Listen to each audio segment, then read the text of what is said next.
또 트럼프 관련해서 트럼프는 지금 우크라이나에 요청하는 것 중 하나가 히토류입니다. 히토리요. 아무래도 이제 미중 갈등이 부각되면 우리 시장에서 가장 먼저 움직이는 게 히토류이기 히토리. 때문에 중국 쪽에서는 히토류를 가장 꺼내들 수 있는 대표적인 카드로 생각을 하고 있습니다. 그래서 트럼프 입장에서는 중국을 제재할 때마다 히토류 카드가 나오니까 이거를 좀 극복할 수 있는 방안 중에 하나로 우크라를 살려주는 대신에 히토류에 대해서 우리가 좀 지분을 음. 가져갈 수 있게 얘기를 좀 하고 있는 상황입니다. 근데 애초에 기본적으로 50%를 요구를 했었는데 이에 대해서 우크라이나 쪽에서 좀 반대를 하다 보니까 좀 협상에 들어간 걸로 보이고요. 이게 좀 일정 부분 조절이 되면서 "광물 협상이 타결 임박했다."라는 기사가 좀 보도가 됐습니다. 그래서 이 내용을 좀 볼 텐데요. 하워드 러트닉 상무부 장관 취임 선서식에서 "푸틴 대통령을 독재자냐."라고 생각하냐?"라고 질문을 좀 받았었는데 트럼프 대통령이 "난 푸틴 대통령과 젤렌스키 대통령이 만나야 한다고 생각한다."라면서 종전 합의를 끌어낼 의사를 다시 한번 재확인하게 됐고요. 또 광물 협상 상황에 대해서는 "우리는 합의에 서명할 것이고 그게 꽤 단기간에 이루어지길 바란다."라고 이야기가 나왔습니다. 그래서 이제 외신 보도를 통해서는 "아무래도 체결이 임박한 것 같다."라는 뉘앙스의 보도가 나오게 된 거고요.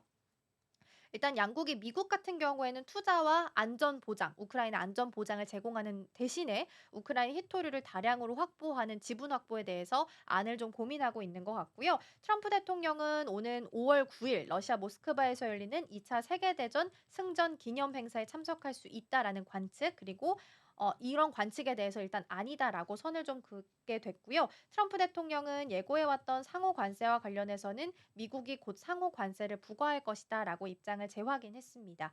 그리고 "EU가 미국산 자동차 등 제품에 대해서 관세를 낮추고 싶어 한다."라면서 "그들은 자신이 우리한테 매우 친절해졌으며 다른 사람들도 그렇게 될 것이다."라고 코멘트를 남기기도 했습니다. 그래서 다양한 행정 명령에 좀 서명을 하고 있는 상황이고 주말 사이에도 미국 빅테크 기업들한테 규제를 하는 나라한테는 똑같이 관세를 좀 부과하면서 "보복 조치를 취하겠다."라는 코멘트를 좀 남기기도 했습니다. 그래서 다양한 부분에 사인을 하게 되면서 굉장히 바쁜 하루를 좀 보내고 있는 것 같아요. 네, 굉장히 바쁠 것 같아요. 왜냐면 이것도 사인해야 되고 저것도 사인해야 되고 중국도 한번 때렸다가 히토리도 살짝 받다가 이래야 되니까 좀 바쁠 것 같은데 일단 블룸버그에 따르면요. 이 영국과 프랑스, 캐나다 같이 이렇게 약 30개 국가가 디지털 서비스 세금을 부과하거나 논의를 하고 있다라고 하는데 일단 시장에서는 한국도 피해를 볼 수가 있다라고 하니까 이 부분도 좀 체크해 보시면 좋을 것 같습니다.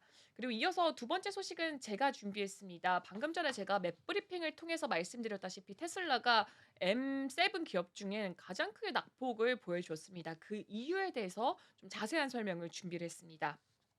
일단 테슬라가 미국에서 판매했던 모델 3, 모델 Y 차량 일부를 리콜한다고 밝히면서 주가도 뭐 5% 가까이 하락했습니다. 특히나 모델 3와 모델 Y 같은 경우에는 미국뿐만 아니라 글로벌 시장에서 가장 인기 있는 모델이고 가장 잘 팔리는 모델 중에 맞아요. 하나로 꼽히고 있기 때문에 타격이 클 수밖에 없었는데요. 더 자세하게 말씀드리자면 이 도로교통 안전국에 따르면 테슬라는 조향 보조 기능인 파워 스티어링 문제로 소프트웨어를 업데이트하는 리콜에 들어갔다고 보도를 했습니다.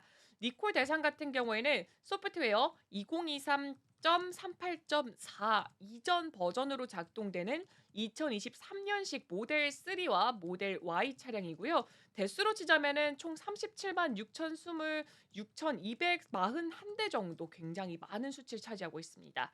그리고 이 리콜 보고서를 봤더니 전자식 파워 어시스트 스티어링이 장착된 차량에서 이 회로기판에 과부하가 걸리는 문제로 인해서 차량이 정차 후에 다시 가속할 때 이게 바로 EPAS거든요. 전자식 파워 어시스트 스티어링이 이게 동력을 상실할 수가 있고 이는 특히 저속 운전을 할 때는 이 사고할 때 저속 운전 시에 사고 위험을 더욱더 높일 수 있다라는 게 가장 큰 문제로 꼽히고 있습니다. 앞서서 테슬라는 2023년 12월부터 이 문제와 관련된 고객 불만을 해결하기 위해서 조사를 시작하긴 했습니다. 지난달 중순 해당 문제로 영향을 받았던 모든 차량에서 이 자발적으로 리콜하기로 결정했다라고 밝히기도 했고요. 회사 측에서는 지난달 10일까지 이 문제와 관련된 품질 보증 청구 3,012건, 현장 신고 570건이나 확인을 했다고 합니다. 다만 해당 조건과 관련된 충돌 사고나 부상 사례는 아직까지는 없다고 테슬라는 밝혔습니다. 그리고 테슬라의 현재 결함을 해결하기 위해서 소프트웨어 업데이트를 무료로 또 배포를 하고 있습니다. 네, 이날 테슬라 주가가 한 4% 넘게 빠져서 지금 차트를 좀 보면요. 337.80달러에 마감을 지었는데 353.44달러, 그러니까 350달러 선에서 출발을 좀 했다가 낙폭을 조금씩 키워가다가 한 334달러까지 지금 장중에 내리기도 했습니다. 일일로 봤을 때는 내리기도 했었고요. 종가로 봤을 때는 7거래일 만에는 가장 낮은 수준, 일봉 차트로 봤을 땐 그렇고요. 지금 차트상 보면 5일선도 이탈한 상황, 21선, 60일선도 지금 하회하고 있는 상황입니다. 작년에 12월 17일 날 479.86달러, 여기가 고점이었는데 고점 대비해서 지금 한 29.6% 정도 낮은 수준으로 하락을 했다라고 보시면 될 것 같습니다.